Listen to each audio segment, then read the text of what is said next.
The morning sun fell softly over the small town of Willowbrook, scattering golden light across cobblestone streets and the wooden porches of neatly kept houses. Birds stirred in the eaves, their songs weaving through the quiet hum of the awakening town, but inside a small brick house on Maple Street, the air was thick with anticipation and an unspoken worry. Emma Thorne sat at her writing desk, a thin stack of stationery before her, the quill in her hand trembling ever so slightly. She paused, staring at the blank page as if the mere act of committing her thoughts to paper might somehow summon him back to her. His name, Michael, lingered in her mind like a delicate fragrance she could never forget. The day he had left for war replayed endlessly in her memory. The crisp uniform, the polished boots, the way he had held her close, whispering promises that seemed almost fragile against the roar of distant gunfire. "I'll come back," he had said, his eyes burning with earnest certainty. "I promise, Emma. No matter what, I'll return to you." She had believed him. She had believed in every letter he had written during the first few months of his deployment, each one a lifeline stretched across miles of ocean and the dark uncertainty of battlefields. But then the letters had stopped. A single official notice arrived one morning: Michael was missing in action. Time stretched strangely after that. The days bled into months, and Emma found herself clutching her quill night after night, writing letters she could not be sure he would ever receive. She poured her heart onto the paper, recounting the small, trivial happenings of Willowbrook, a cat she had rescued, the first bloom of roses in her garden, the way the children's laughter echoed through the streets, alongside her deeper, aching emotions. The hollow longing, the sharp pangs of fear, and the fragile hope that refused to die. Her parents worried for her, pleading for her to move on, to live her life rather than linger in a shadow of grief. Friends suggested she consider other suitors, men who were present, tangible, and alive. But Emma could not. She could not allow her heart to betray the promise she had held in her chest for so long, the promise that he would come back, no matter how impossible it seemed. Across the ocean, Michael lay in a muddy trench, the wind whipping through the desolate battlefield. Every moment was a struggle, the cacophony of gunfire, the stench of smoke and blood, the constant tension that stretched nerves thin. Yet, even amidst the chaos, he thought of her. Each night, when he closed his eyes, he imagined the curve of her smile, the warmth of her hand in his. And he wrote. He wrote letter after letter, pouring his own fears, regrets, and unending love into words, imagining her reading them and finding solace, finding him, despite the distance. But the world had other plans. The letters were intercepted, lost, or simply never delivered. Postmarks smudged, envelopes vanished into the ether of a war that swallowed everything. Michael's words never reached her, and Emma's letters floated in silence, unanswered but never abandoned. Years passed. Willowbrook moved on around her, neighbors grew older, children left for distant cities, and the town itself seemed to shrink beneath the weight of time. But Emma remained, steadfast and unyielding, her life measured in the ritual of letter writing and the quiet hope that each day might bring news of Michael's return. Her hair, once the color of chestnut wood, silvered at the temples. Lines traced the contours of her face, each one a testament to her enduring patience. And still, she wrote. By the time her granddaughter, Lila, was old enough to read, Emma's letters filled boxes tucked away in the attic, bound in ribbons that had faded to pale ghosts of their original colors. Lila grew curious about the woman she knew as quiet, loving, and a little distant. What was it that her grandmother held so tightly in her heart, and why did her eyes glisten with tears when she thought no one was watching? One rainy afternoon, driven by a mix of curiosity and the quiet persistence of youth, Lila climbed into the dusty attic, the scent of old wood and paper filling her nose. Her fingers brushed against the edge of a weathered chest, and with a little effort, she lifted the lid. Inside were stacks upon stacks of letters, tied meticulously with ribbons. Some were worn, corners frayed, others were pristine, as if waiting patiently for a reader. She picked up one, breaking the seal, and began to read. The words leapt from the page with a haunting familiarity. They were her grandmother's letters, each one full of longing, of love, of a hope that had never dimmed. But as she read further, something caught her breath, tucked between the pages. In envelopes she hadn't expected were replies. Letters written in a careful, deliberate hand, filled with Michael's voice, his fears, his endless love.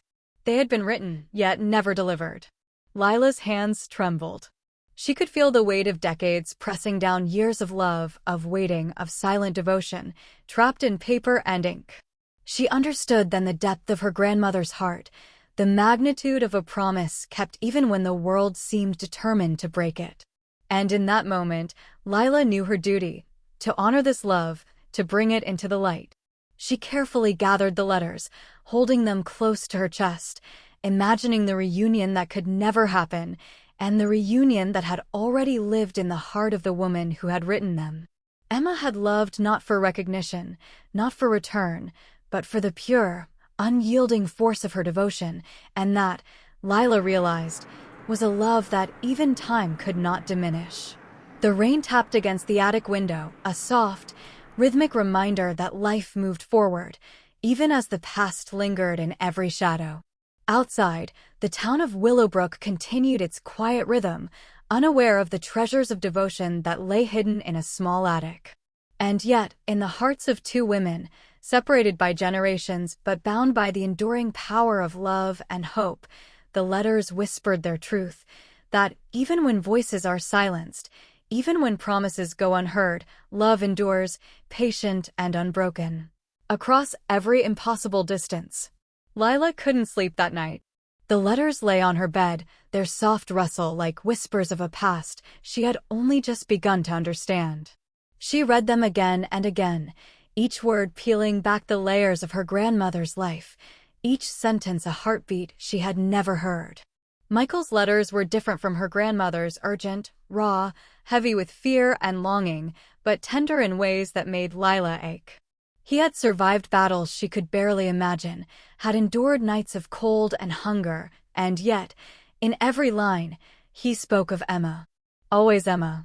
The next morning, Lila found herself in the library, searching through old town records, letters, and newspapers. She learned that Michael had returned home after the war, badly wounded but alive.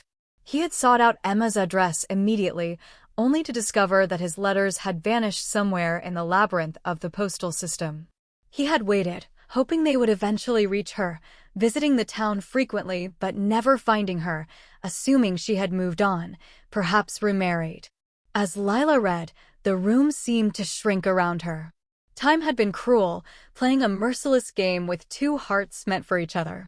She imagined the young couple, separated by chance and circumstance, their love stretching like a thread across the years, fraying yet never breaking. Determined, Lila approached her grandmother the next day. She found Emma in the garden, pruning the roses she had so loved to describe in her letters. The old woman looked up, her eyes still bright despite the silver lining her hair. "Grandma," Lila said gently, holding out one of the letters, "I found something you should see." Emma's hands trembled as she took the envelope, recognizing the handwriting immediately. Her breath caught. The letters were real. They had existed all along. Her eyes welled up, and for the first time in decades, she allowed herself to cry freely. Not tears of sorrow, but of release, of validation, of a love proven true against every cruel twist of fate.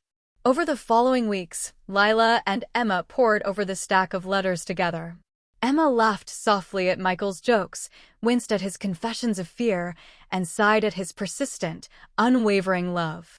She shared stories of her own, moments she had kept private, memories she had thought lost to time. The house seemed to shimmer with life again, as if every word they read had breathed vitality back into the walls themselves. Through the letters, Emma relived the past. She remembered the day Michael had left, the warmth of his hand, the roughness of his uniform, the certainty in his eyes. She relived the long nights of waiting, the hope that had burned like a candle in a storm, and the quiet despair when the world seemed to have forgotten him. She remembered the courage it had taken to keep loving him when all signs suggested he was gone. And yet, in reading his letters, she also discovered the man behind the soldier she had loved. His fears, his loneliness, his unspoken dreams, every word a testament to a heart as steadfast as hers. She understood, finally, that love had not been lost. It had merely been delayed, trapped in a world that moved too fast or too carelessly to deliver the messages in time. Lila watched her grandmother and felt a profound awe. She realized the enormity of the sacrifice, the depth of the commitment, and the unyielding strength of a heart that refused to surrender to despair. Emma had lived decades in quiet devotion, and though she had never received his letters, she had loved as if she had. That, Lila understood, was a love that transcended time, circumstance, and even the cruelty of fate itself. As the sun set over Willowbrook, casting long shadows across the garden, Emma and Lila sat together, holding the letters like treasures.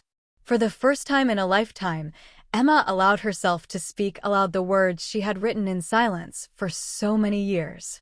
She read them to Lila, and in doing so, gave voice to decades of love and hope.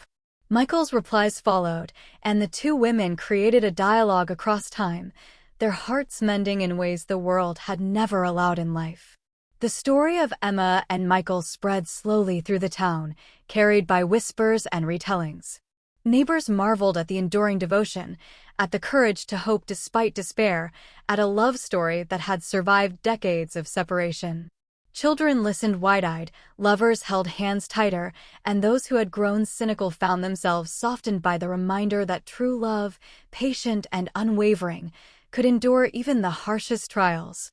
In the attic, the letters remained, now organized and preserved, a monument to a life of hope and fidelity.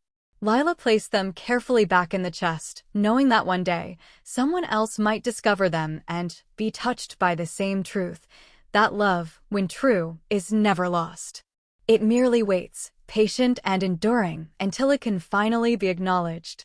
Emma, now older but unbroken, often sat in her garden at dusk, the scent of roses thick in the air, a quiet smile on her lips. She could not turn back time, could not reunite with the man she had loved so completely, but she could honor what they had shared. And in doing so, she found peace. For decades, the world had tried to silence their love. But through letters, through hope, through the unwavering courage of a heart that refused to give up, Emma and Michael had spoken across time.